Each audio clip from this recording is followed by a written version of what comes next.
Welcome, everyone, to another episode of the EmpowerMAN podcast. It is a Friday afternoon here in sunny South Florida, land of the free and home of Mikey G. And today, I am joined by the man. And this guy has rewritten the First Amendment to ensure that we all have the pursuit of life, liberty, and testosterone. This man was rumored to be the fifth member of NSYNC. He is the man who turned Britney Spears down for an affair on Justin Timberlake. Oof. He's the patriot. He's the family man. He is the parent. But more importantly, he is the champion of the Second Amendment. He's our boy, Greggy T. Greg A. Tador the first. Greggy T, happy Friday. Happy Friday, Mike. Glad to be here. It's a shitty rainy day up here, but that's okay. We will move forward. We will move forward. And disclaimer, we had some technical difficulties last episode. We're having a few glitches this episode, so if anything should go down, DM us, let us know. But the content is going to be deliverable, so do not worry about a thing. Greggy T, I love that hat, sir. Tell us what that represents. It's the boys at urturt.com. Check them out on Instagram. It's pretty dope.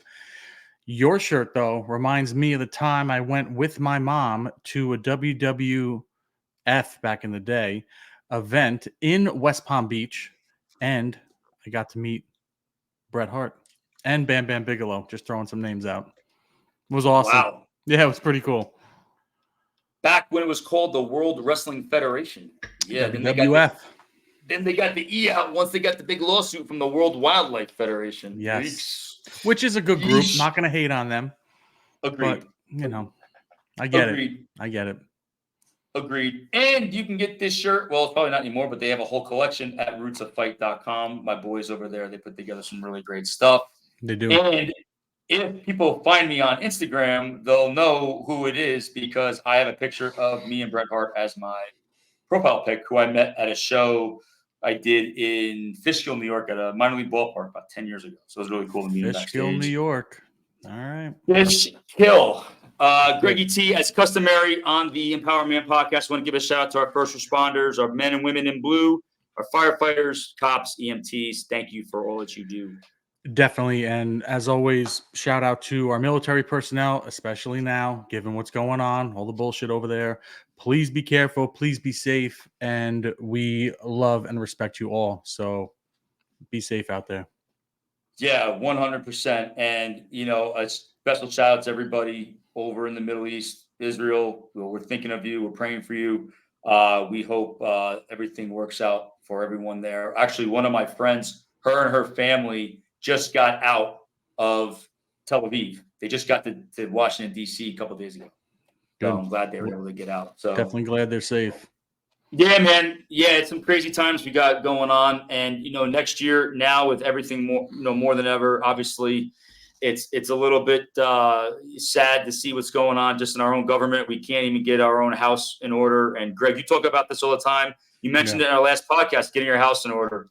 As men, and we as a country, we can't even get our stuff together, No, and getting your house in order doesn't just mean like food and supplies. It's everything. It's your mental state. Are you able to take care of your friends and family?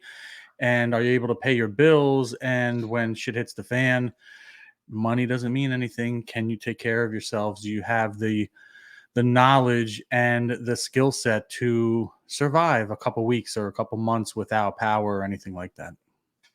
Yeah, 100%. And that kind of ties into our topic today. It's about faith. So when we think about faith, we think about religion. We think about what, we believe in God, we believe in this, but we're going to take a total U-turn because faith can be anything, right? Yeah. I think the listeners out there know what faith means to me at this point. But Greg T, what does it mean to have faith? One of your great sayings is that it'll all work out. It's all good. It'll all work out. But where does that thought process, where does that come from?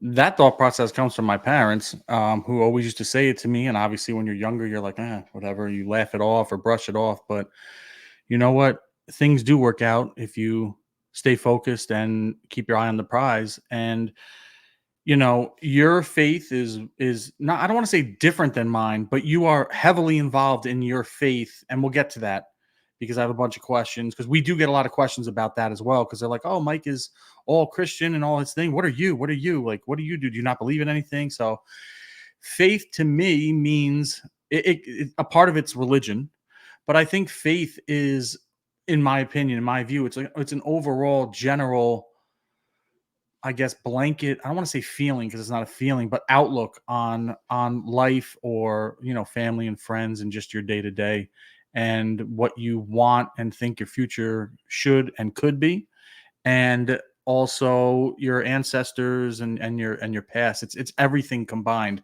if that even makes sense. 100%.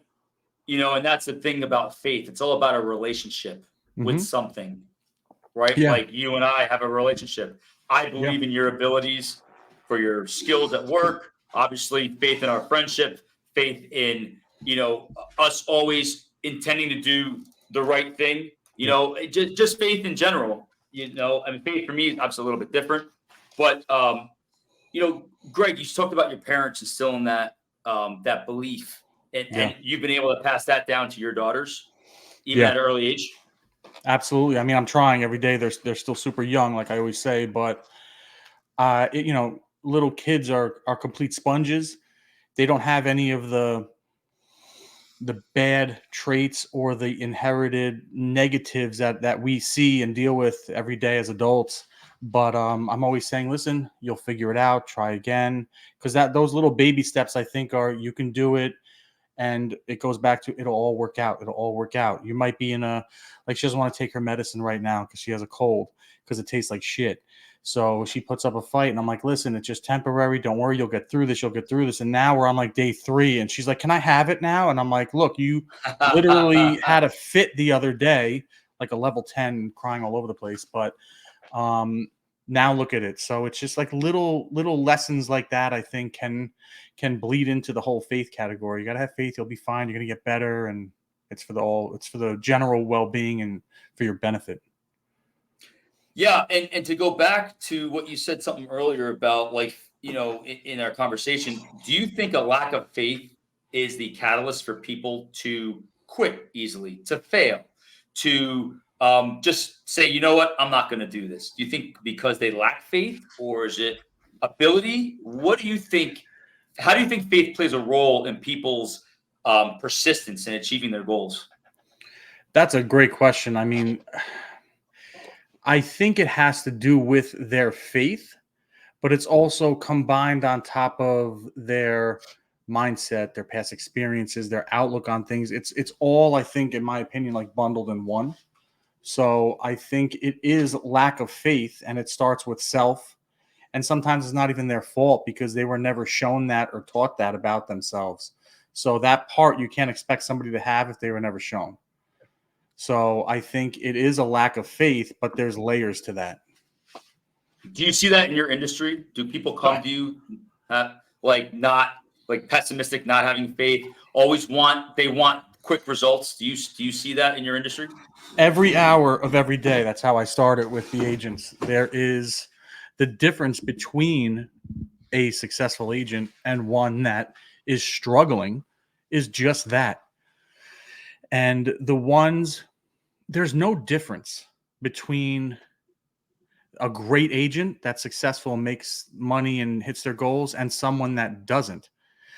There is a difference. It's their mentality, but they have the same license, they have the same MLS, they have the same access, they have the same information.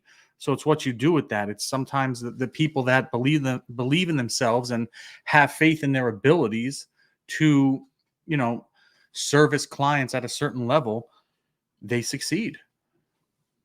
I see it How do you every day. how do you instill faith in your clients that come to you? Like, say, Greg, I'm struggling, I need help.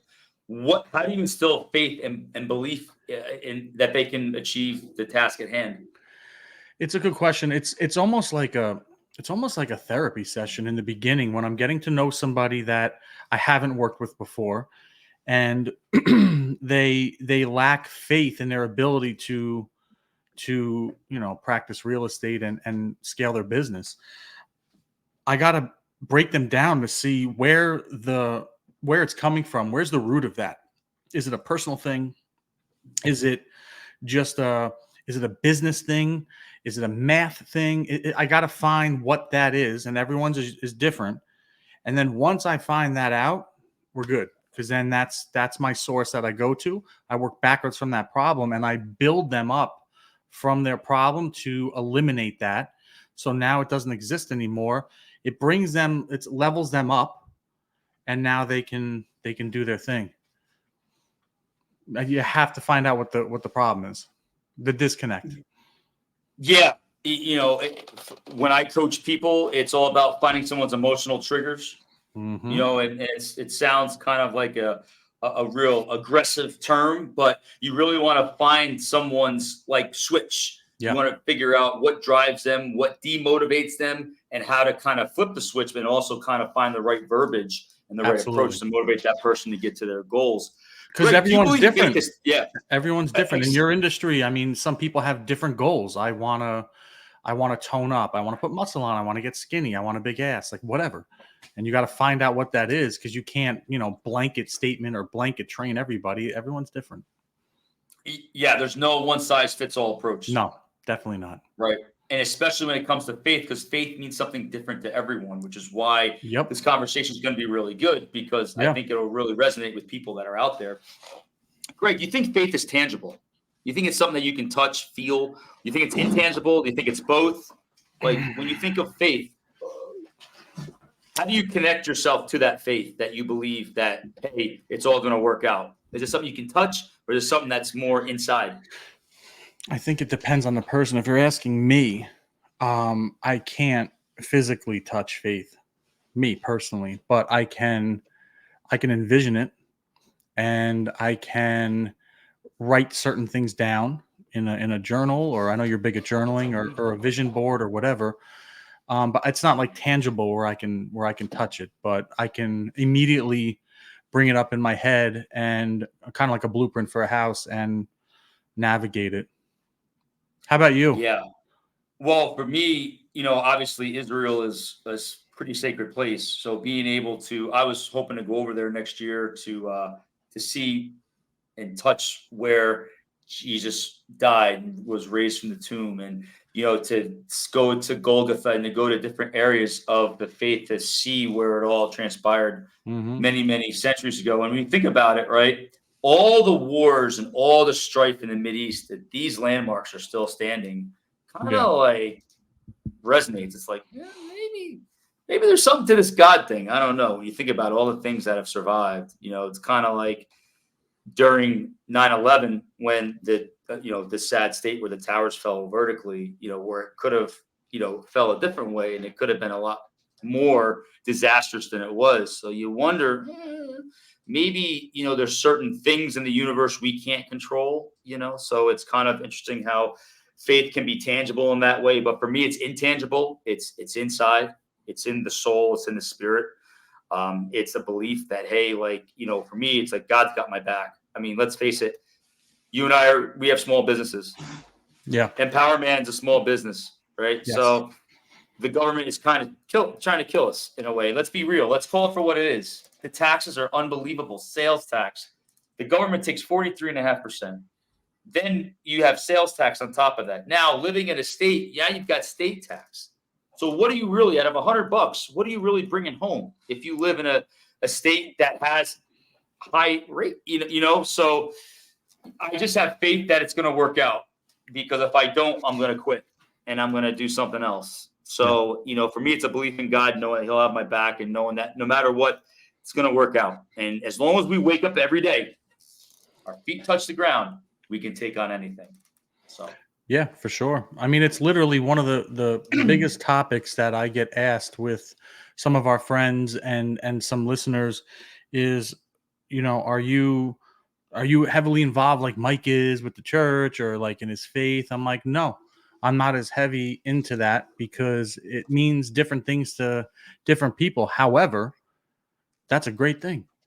I mean, it's all good. It doesn't affect us at all. And we agree on pretty much everything. You just feel stronger in a certain area, all good, and I listen, and I and I intake everything that you say, and you share with me with, the groups you lead and your church, and it sounds awesome. It sounds great to me. Yeah, and I appreciate that, and it's just different. I think being Christian doesn't make you entitled. It doesn't make you better than anybody else. That's far from it. It It's has just a bad understanding. stigma, though. I It mean, does. not just Christianity. I'm talking about like just religion. You say the word faith, and people like, ugh. Or you say Christian, and they immediately think like Cult Davidian and Waco, Texas, and oh, they're gonna try to shove this down my throat, and oh, they're crazy in their church, and they're gonna just push it on me and try to shove it down me. That's unfortunately with a lot of things with regards to faith and religion. That's the initial thought process of most people. Agreed. It's And unfortunate, but it is what it is. Let's just say it. well, and look at and nothing demonstrates that more than what's going on in Israel. Yeah. It's I all mean, I about it's mean all that about whole faith. area has been fighting since the dinosaurs. It's crazy. It's Yeah, crazy. and it's even worse. And I think that again, this we mentioned this last time, but the saddest thing is to see the like anti-Semitism going on around the world. Yeah. Yeah. And You know, that's a whole thing. But what people I spoke about this with a good friend of ours. They're like, oh, you hear the rhetoric like, oh, just cease fire and use your words, and everyone's coming together singing. I'm sorry, that's not going to help you. And you can't tell them to cease fire because you don't know the level of experiences that they've had generationally. And what I mean by that is, okay, you have one guy on one side of the fence and a guy on another side, and he kills that guy. That guy's son retaliates and kills his family. Now you're having generational familial killings and murderings, or whatever you want to call it. Conflict. Call conflict. That's families, generations now. And then now you have to multiply that by hundreds of years of it. And it compounds. It's not just like, oh, a one off here, there's one there, there's three there. No, there's like three, then there's 10, and then there's 100. And now multiply that by, like I said, hundreds of years. They're not just going to put their weapons down or whatever and stop fighting overnight just because you say so. You got yeah. to I think. I mean, mean, think about it. I mean, everyone reacts differently, but when family members start getting, killed or whatever, it affects people differently, and people are like, okay, now I have nothing to lose, and now I'm going to wipe everybody out, and just mentality like that. well, they said it's the most Jewish people killed since the Holocaust, and that's a pretty big statement. I mean, from Yeah, what I understand, yeah, so I mean, how the world retaliated during the Holocaust. The sad thing is that there are people out there that condone what they did, and I think we can all agree it doesn't matter what you believe in, but we talked about it, murdering babies, yeah, beheading them, raping women, all that. We know that's wrong. Like, it doesn't matter yeah, what you believe in, that is just wrong. yeah, But to see people support that, it's kind of little yeah. eye opening. I'm going to pause this real quick, okay? Give me 1 second Yeah. because I can continue it. So hold on, everybody. Okay. Okay. So we're back. Had to pause real quick. Sorry for everybody, but Mike and I record these live, and one of my little ones just came home, so I had to say hi to her. Anyway, Mike, let's move on. Yes, moving on, Greggy T, we're going to talk about more faith here. How do you apply faith in your abilities? Like, you're starting your own business. Yeah, Right now, times are a little interesting for you. yeah. How do you use that faith to get you through each day and to get you through each hurdle? Well, I use it with the underlying premise of it'll all work out. Because if I don't, that little doubt will creep in and I will freak out because I'm not single anymore and I don't have, very little responsibilities. I'm married with a family and I have a ton of responsibilities and bills. So I have to keep that at bay. And the biggest tool I use is my faith that all my experiences, all the lessons I've learned, all the mistakes I've made will pay off, and it is working. So I feel good, but I have to have faith. So I lean on it big time now. And here's one for you to add on to that. I think a lot of people face these challenges, and I'm sure you do as well. Being married, you guys, obviously took vows with the whole ceremony, and every marriage has its peaks and valleys, like every relationship. Mhm. How do you use that faith, that belief in yourself, knowing that no matter what, things will always work out? Like for your family right now, you said there's a lot of struggles going on, not struggles, but Mhm. challenges going on with, starting your own business Yeah. and, other stuff in the household. How do you have faith in the strength of your marriage, knowing that no matter what, it's all going to work out? I truly believe in that, and I keep replaying that in my head constantly. And nowadays, vows don't mean much anymore. I mean, you can clearly, people can argue with Sad. me all they want on that, but I look at statistics and numbers, and I think the divorce rate is like in the 60s now, which is creeping on 70, which is it's insane. So vows don't mean much anymore. I think it's I'm old school like that. I was taught old school from my parents, and it's a big deal to me when you take vows. So I try to just keep replaying that in my head.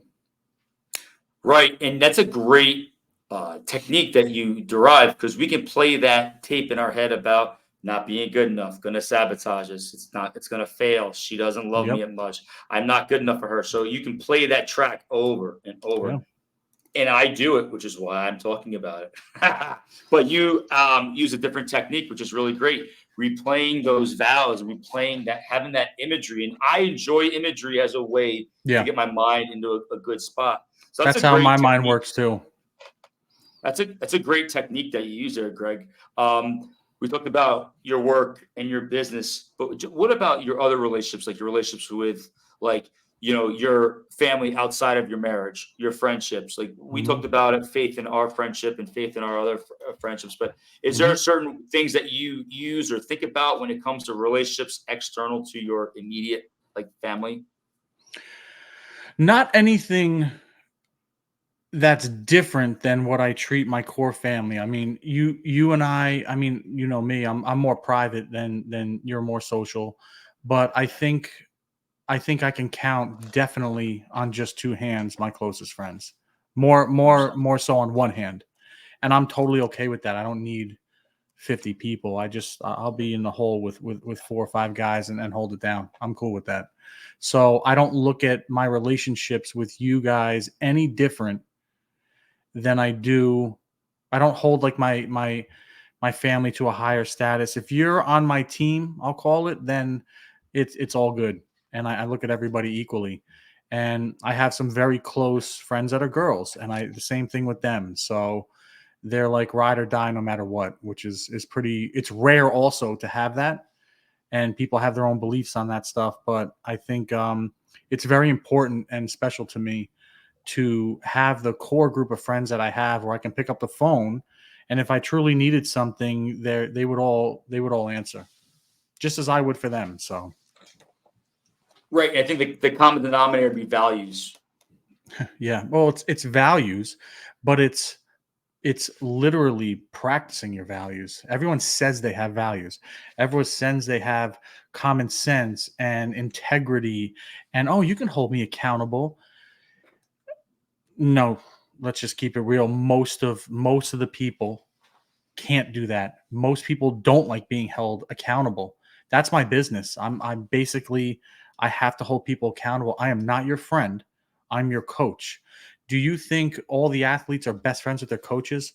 Some of the best athletes hated their coach. They did not get along. They didn't speak to each other outside of practice or games or whatever. But their relationship isn't friends, it's coach and player. And when you have a good player and a good coach, no matter if they like somebody, each other or not, they can perform at the highest level. But most people can't compartmentalize and separate that. They want friendship with coach. And it's not good. It's not good. It doesn't work. Yeah, and there becomes, the bonds that get developed between a coach and a player, or a coach and the client, Hmm. can be, as far as setting boundaries, right? Hmm. That's a big thing I think people have an issue with. Is I know, just in certain areas, I have an issue setting boundaries because you develop a close knit relationship with somebody, Yeah, but in the coach client or coach player context, you have to have those boundaries. you have You to. have to It's you have same to thing have as them. parent child. Everyone, I want to be friends with my kid. You could be friends with them when they're older, but when they're Yeah. younger and they need to be molded and structure needs to be set, an example set, there has to be that divide, parent child. Yeah, or else the child will run roughshod over the parent, Of and then course. the child becomes not entitled, but expects to Yeah. have everything, catered to them, and I it's mean, important to have those boundaries. I ran a really high producing real estate office over here. You know that, like hundreds and hundreds of millions of dollars in sales every year. Some of those agents, some of the top producers did not like me, and I didn't like them. That's okay. We're here to do a job, and I'm here to help you perform and help you make more money and grow your business. That's the only reason why I'm here. I'm not here to take you to lunch. I'm not here for to be a doormat for you, to bitch and moan to me because you screwed something up or you're too lazy to do something. No, I'm here to correct those things so you can always perform at your highest level. And some can handle that and some cannot. Yeah, and that comes from within, being able to take Hmm. that, again, being able to handle constructive criticism, and Yeah, also being able to be self-reflective and accept feedback. And a lot of people have issues with that. they It's do. hard. It's the old accountability. Look at yourself in the mirror, and they don't usually like what they see, but they'll deflect that onto you when you're just trying to help. So, Yeah. Yep. No, 100% there, Greg. And I think we can tie it into the next question I have for you. mhm. I look around, I walk around, I get exposed to different things, and sometimes I feel like I have no faith in people anymore. You see the lying, you see the hypocrisy, you Yeah. see we can go with this in many directions, right? As guys, we look at, maybe some of the girls that we meet, and to see how their thought processes might be, but we are attracted to them physically, so Mhm. sometimes we put the blinders on because we focus on that and we don't focus on the macro, the whole Yeah. package. Yeah. Just look at what's going on in the world today, just seeing how people, I tend to be a little more selfish and do what's best for them, which you kind of have to in a way. But I guess where I want to go with this is, Greg, do you have faith in mankind? That's a big question. Damn, that's a good one. Do I have faith? Yeah. Do I have faith in mankind? I do. I have my reservations, but I still think that there is more good than bad out there. Silly example, and I'll probably get heat for because some people don't like him, but for the people that know, like Tim Kennedy, he was a special forces guy, whatever, MMA fighter. He's done everything. Businesses, opened up schools here. Very respect what he's done across the board. He's literally right now in Israel trying to get Americans home. Our own government isn't even doing that. So I do. That's an example to me. And he has a family here and a wife and kids. Like, he can easily just get killed. I'm not saying his skills are on point, but these guys can just get lucky and kill somebody without even trying. And I respect that because he's he's doing the right thing. He's doing what his faith is telling him to do, and it's to help people and get people home. So, silly example, but that example to me shows me that there are still some good people in the world. So I tend to look at and gravitate to things like that than all the bullshit or all the shitty politicians we can't, like you said, we can't even get our house in order. It's embarrassing. So I don't respect them. I don't pay them any mind. I don't watch the news anymore. I'd rather just focus on positive things and people like that are actually contributing to society instead of just creating the narrative and causing more noise.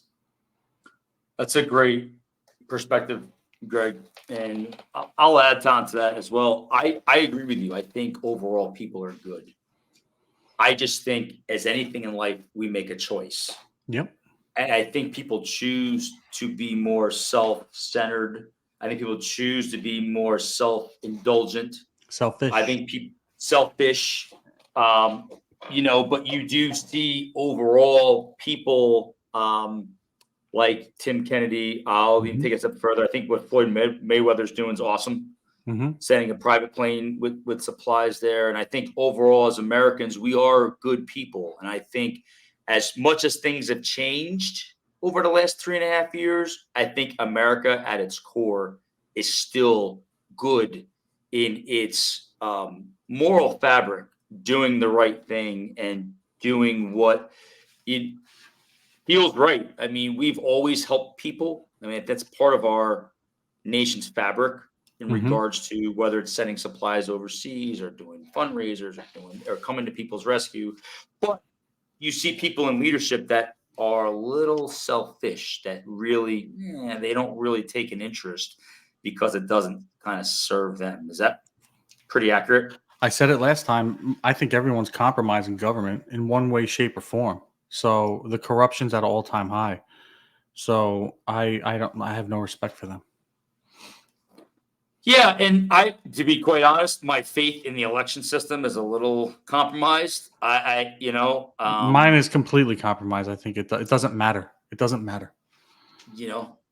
I have faith that the next election is going to be fair, but I have my reservations, and that's where you're a better man than me, Mike. You're a better man. I wouldn't say that. I might be a little more naive, but I do want to have some glimmer of hope that there might be some integrity left in our electoral system. Greg, how do we restore the faith? I mean, right now you and I have been doubters, reservations, that as it was used, to someone out there that's losing faith in life. Let's just say that. How would you help someone restore their faith in their personal life? I mean, I would try to, like I said before, try to kind of find the catalyst, find that initial internal where it went bad, or where something happened in the timeline of their life, and then focus on that and strip that down and see why and where, and just try to navigate them into different. You're not going to change anybody, but you can give them different examples and different choices to make and different views on certain things that might be able to help them down the line. I think going back to what we were just talking about, I think I have faith. However, I think as more and more generations grow up, these college systems are a mess. These college students, all of this stuff is a real problem. And they're all protesting for something that they don't even know anything about. They're just doing it to do it or to be cool and just make noise. Most of them are privileged. Like, just get the fuck out of here with that stuff. Just go study and go contribute to your own country and be happy and a positive citizen, please, instead of just making more divide and noise for all of us. It's gonna disrupt our lives and our business. I don't respect that. I don't like that at all. And I think colleges, I'm going way off on this. I think colleges don't have the stigma or the clout that they did when you and I were younger. I have zero respect for Harvard or any of those. I did when I was younger. Someone's like, oh, I'm going to go to Yale or Harvard or whatever. I'm like, oh, wow, that's pretty cool. Or my dad went there, or my mom went there, and I was an athlete here. That carried weight. There is zero weight. And I know a lot of people now that think that. I think colleges are a business, and I think you should only go to college if you have something specific you want to do. I mean, dialed in specific. Other than that, I wouldn't give them my money at all. They've proven otherwise. Yeah, I agree. And I smile because I went back to school later in life because I after seeing that growing up, I didn't really finish my college degree because I decided Mhm. to get different courses in my 20s and pursue different things.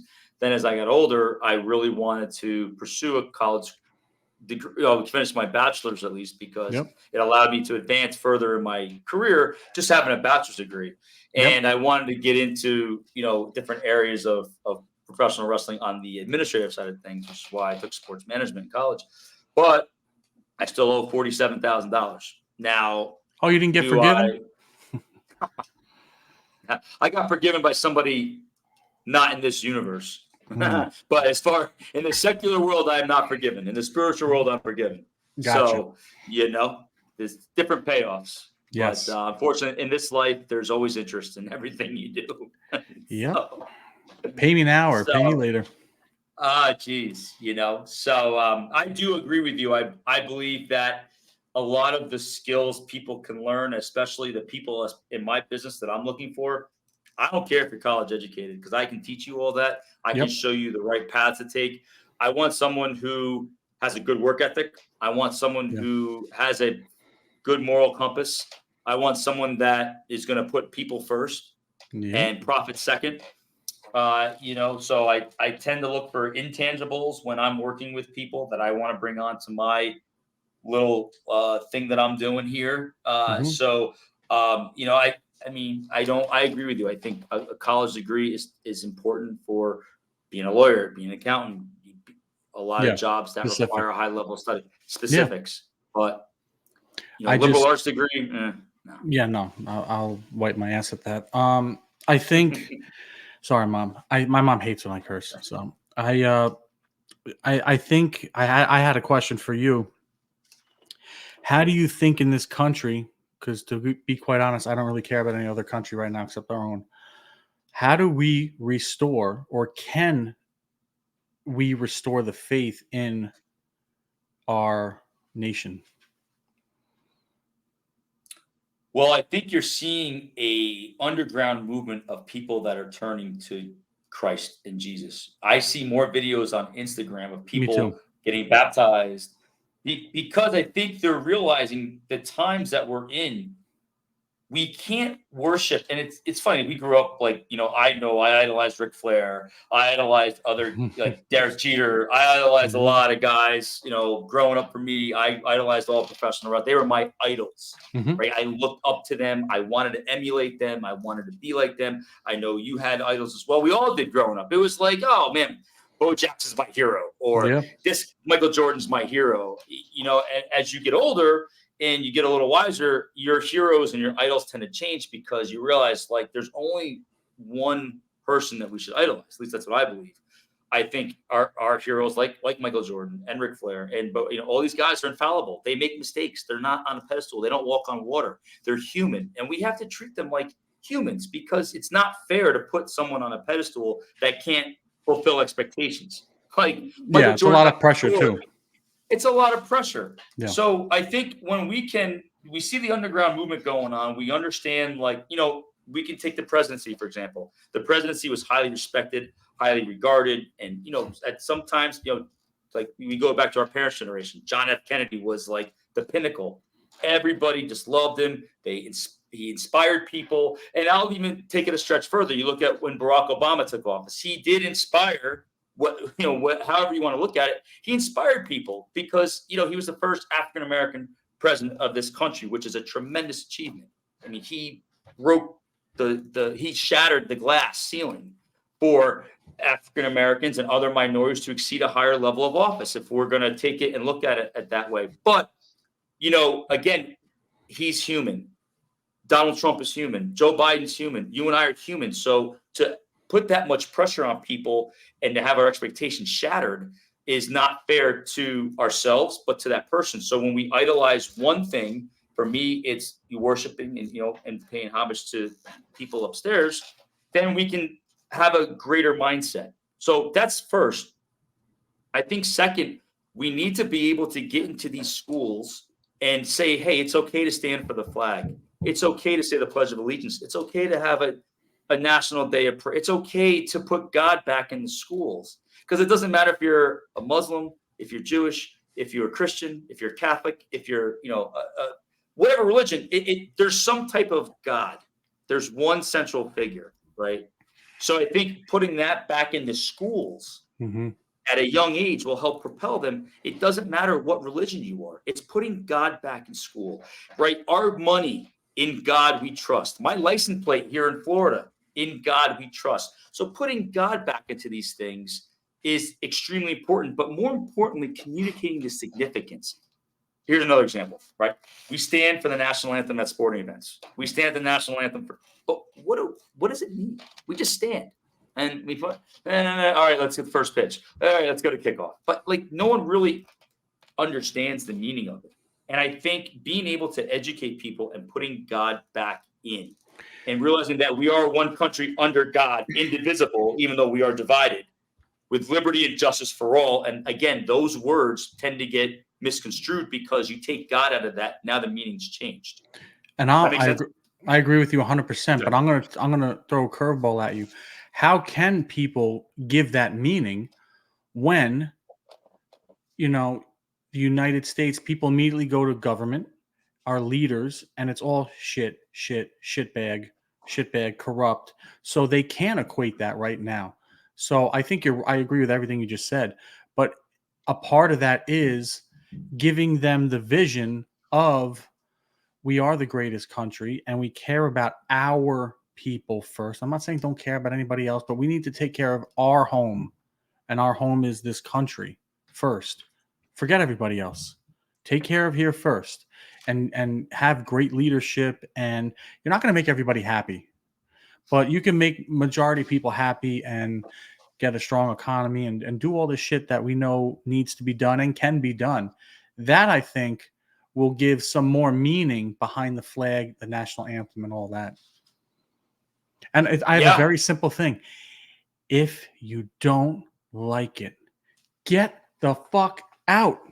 Go move to another country. I don't care. And guess what? You probably won't make it there. You'll probably get killed. You're supporting all these people. Go over there. They're going to throw you off a roof. How's that going to work out? And all these celebrities, I mean, I don't even want to give them any airtime, but I like how they're all coming out like, oh, if so-and-so is elected, I'm moving it. Then just go. No one wants to hear you talk. You're old and you have nothing going on. You want some press. Just go. Just shut up and go. No one needs to hear you. And to be honest, most of them aren't even educated and they don't contribute anything positive into society. So why, number one, are people giving them airtime? And number two, why are you even remotely listening to them? You wouldn't listen to them if they weren't famous. You wouldn't give two shits what they had to say. So, well, Greg, like you made great points. When you have a platform and you use it, inappropriately, as we've seen a lot of the media being, kind of, all garbage, compromised. Yeah. So, the last time we were united was 9/11, where every channel had the same message, and now, unfortunately, we're getting different messages from different news outlets. Last I checked, weaponized. Yeah. How are people taking the word of a straight up terrorist organization? I want to put that out there.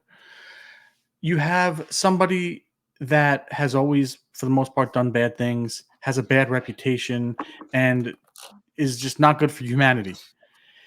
Just because they say something happened, everyone's jumping, oh, they said this, so we got to believe them. You don't even believe in your own country first. That's a problem. That's a problem, in my opinion. I agree. It's horrible to see. Agree. Horrible. It's right. And someone made a good point on the news earlier. I believe, the people in these countries that vote for these leaders, right, they vote for them. Now, whether those votes are compromised, who knows? We don't live there. But it's kind of like, being guilty by association. I think we and I'm not saying everybody, but even here in America, where people can get, categorized as guilty by, and they may not reflect their views. Yeah. But I mean, I voted differently in the election, but because I'm an American, it's assumed like I voted for what's kind of going on in the world. And for those that did, that's your privilege. I was going to say, That's your that's your right. right. That is That's your your right. right. You can vote And for whoever whoever you you want. want for whatever reason you want. That's the whole point of this country. And just because someone doesn't agree with somebody, you don't have to cancel them or burn their business down or burn their home down or chastise them or call them. Who cares? Just let them do their thing. You do your thing and you coexist. It is that simple. It really is. It used to be like that. Yeah. Now, I mean, there's people like our parents' age that during this whole COVID vaccine shit debacle, I mean, these are friendships of 40, 50 years, sometimes 60 years, and they stop talking because they have a different opinion on getting the shot or not getting a shot. You're going to tell me decades of friendship and countless memories and family gatherings, all that stuff over that? Shame on you. Shame on you. 100% agreed. And it happened at all age ranges and family members, relationship. It's horrible. It's disgusting to me. It's sad. It's a joke, but I'm supposed to take them serious. I'm not taking you serious. Just get out of my way. It's really sad that happens. And, I think for me, and I'll share my final thoughts now, I think we need to plant seeds and we need to create community. And I think the more we plant seeds in people and letting it resonate, marinate for a little while, I think that will kind of give people clarity. And we'll just having this conversation now will probably evoke some type of feeling and thought process in people that could be atheists. They could say that you and I are full of garbage, or that we're, and that's fine. That's your belief. Wouldn't be the first. Wouldn't be the first time, but the seed's been planted. Yeah. And I think if we plant seeds and create community, the more people see what's going on, the more they're going to tend to gravitate towards that community. Now, it could be, unfortunately, good, bad, whatever it might be. I've seen it in the Christian community where, you bring a friend, that friend gets hooked, and they bring a friend, and you create this community of being open and sharing feelings and thoughts and ideas and understanding. And then you spread that out into the world. And I think that there is a large number of people in this country and in the world that have faith. Now, that faith, I think, is being challenged by people in the higher ups. I think there is kind of a quiet war against people that believe in God and Christ. And you're seeing that now with some of the anti-Semitism going on around the world. There is a war, but again, planting seeds and creating community. And I'll leave it with this. I saw a former Hamas soldier that found Christ. And, if it can happen to someone like that, then it can happen to anyone. And I think faith can be restored in this country, but it takes us. It takes a village to build. What's that saying? You probably know the saying. I've had 5 concussions. Takes a. I have none, and I know what you're saying, but I can't think of it right now. It takes a village or something. I don't know. So you get it. Yeah, I get it. But my thing to add on to yours, this is not an overnight thing. When you harvest a crop, it takes a long time. That's why there's a season for it. And sometimes, which I think what we're going through now, you plant, you get everything ready, you're waiting, and there's a freeze. And now that crop is ruined before it even started. You got to start over. So you miss a whole cycle. We've missed a bunch of cycles in this country. So it's not going to just turn around with one harvest or 2 harvests. It's going to take a while, years and years and years and generations to get back to where we were and better, hopefully, because I think it all starts with a community, and even one step further than that, it starts at the home. So like you said, you have, you hang around people that you have like-minded interests, you have fun or whatever, you build a little community. And then that community grows and you realize there's a group of people over there and wow, they have the same beliefs as you. Now your community just doubled because you realize that. So now it's a bigger community. The community over there might be different outlooks. But that's cool. Right. You've been coexisting all this time anyway, so nothing should change. And you might be friends with some people in there. They're friends with you. Friends respect what other people do, right or wrong. Right. So I think it's just it can happen, but it's going to take a long time to redo everything. We need a redo as a society and a country. I agree. That's also hard to do with millions of people that came here illegally. I'm not even going to go down that road today because it's too long, but Yeah. that's a legitimate problem now. That's 10 million people in this. Where'd they go? They just disperse. No one ever talks about that. They come in Texas and they just, where are they going? Yeah. That's another Yeah. reason you better have your house in order. And if you look, most of them are young men, fighting age males, whatever you want to call it. So, Yep. I agree with you, man. I agree with you, and I think we got to have faith that whatever's going on in the world will work itself out. Have faith that our country can get restored to some type of yeah. civility and restore, and faith that mankind can kind of get back to being more loving and compassionate. Yeah. So, What's cool is, real quick, in my yeah, coaching group, not the one I lead, but the one I'm in. So I have a coach. Everyone knows that. There's a map feature. So when you go into the group and there's thousands of people in there and you click map, it pulls up. I focus on the United States, but there's other countries, but it pulls up a map of the United States and it shows you where all the members are throughout the right, country. It's really cool. right. They're based in Utah, pretty far Okay, away from Connecticut. And usually certain parts of the country are or think a certain way and are attracted to certain beliefs and sayings. So I would expect like Utah, like Montana, Florida, those to be like hot spots for members, which they are. But what was shocking to me was the amount of people in the Northeast, which are usually not that way of thinking and very liberal and think a different way. It was just as equal in the Northeast as it was in Florida and out west. And that I like, because there are more people than you probably think. It's unfortunate that they won't speak up for certain reasons, like their job, or they're worried what people are going to think. Stop caring what people think and just live your lives. Anyway, yeah, I agree, and it's hard for people to it's not very be hard so for people. self-conscious. Mm-hmm. But again, it comes down to faith and believing in yourself, and we Yep. can take that.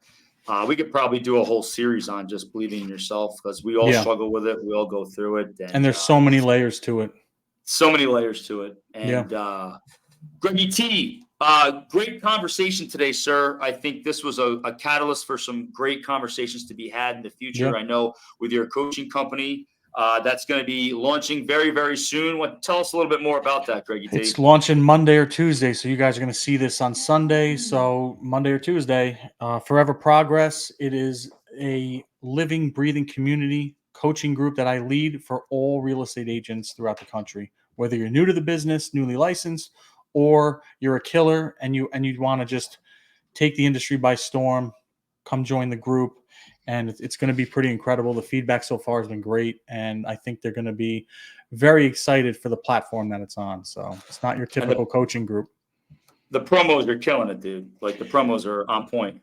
I'm still not my full self that I am when I speak in front of people. That's my real thing I like to do, because I get very animated, and it's not aggressive, it's passionate. So everyone's like, oh, he's so aggressive. Like, no, I'm just passionate about something, and I don't just say things and I'm not just hand gestures and a microphone and like how all the other ones are. Meanwhile, most of the other coaches have never sold real estate in the real estate space. That boggles my mind. I don't get it. That would be like me having a training seminar to bring all the fitness trainers, and I'm going to coach them on how to train people. I'm not a trainer. So why am I talking to you? And why are you listening to them when they don't do what you do every day? It boggles my mind, man. It's crazy. Crazy. Well, Greggy T, there's a great acronym that I remember growing up from one of my favorite actors back in the day, Alec Baldwin, always be closing. A, That's it. B, C. And Greggy T, we're going to close it out on that note. Real Yes, quick, sir. though, before I forget, where can people find us, reach us, look for us, search us, and seek us? EmpowerManPodcast.com. And we're on YouTube, Empowerman Podcast. We're on all the platforms, Spotify, everything. Hit us up on Instagram. Listen, a lot of viewers aren't subscribing, but you're viewing. So it would help us out tremendously, as well as the algorithm, if you could just like and subscribe. If you like what we say, if you don't like what we say, if you hate me, I don't care. But just follow us and like us, please. And it will keep us going. So we have some good things. 2024 is going to be a big year for us. So we're really excited what's coming down the pipe. We are securing a bunch of good guests. So we have some good content coming your way. And as always, we'll keep it real. We're going to keep it real. Always keep it 100, Greggy T. That was Yes, a sir. great way to close it out. I'm going to sign off here from the free state of Florida. We got 4 more hours till happy hour. So, got to hit the app before it gets crowded. Listen, in Florida, it's only like a 3-day week. It's Tuesday, Wednesday. It's 2.5. Everything starts Thursday night, ladies' night. Friday, no one works. Monday, no one works. They're all fucked up from the weekend. So you have 2 days a week of work. I don't want to hear it. Tuesday, Wednesday. That's it. So enjoy. Sounds like a plan, Greggy T. Enjoy your weekend, and we are very excited for that launch of Forever Progress next week. So yeah, man, thanks. I appreciate it. I'm very excited to bring it to people. So can't wait to see it, my friend. Enjoy. Have a great one. God bless everyone. Man. America first.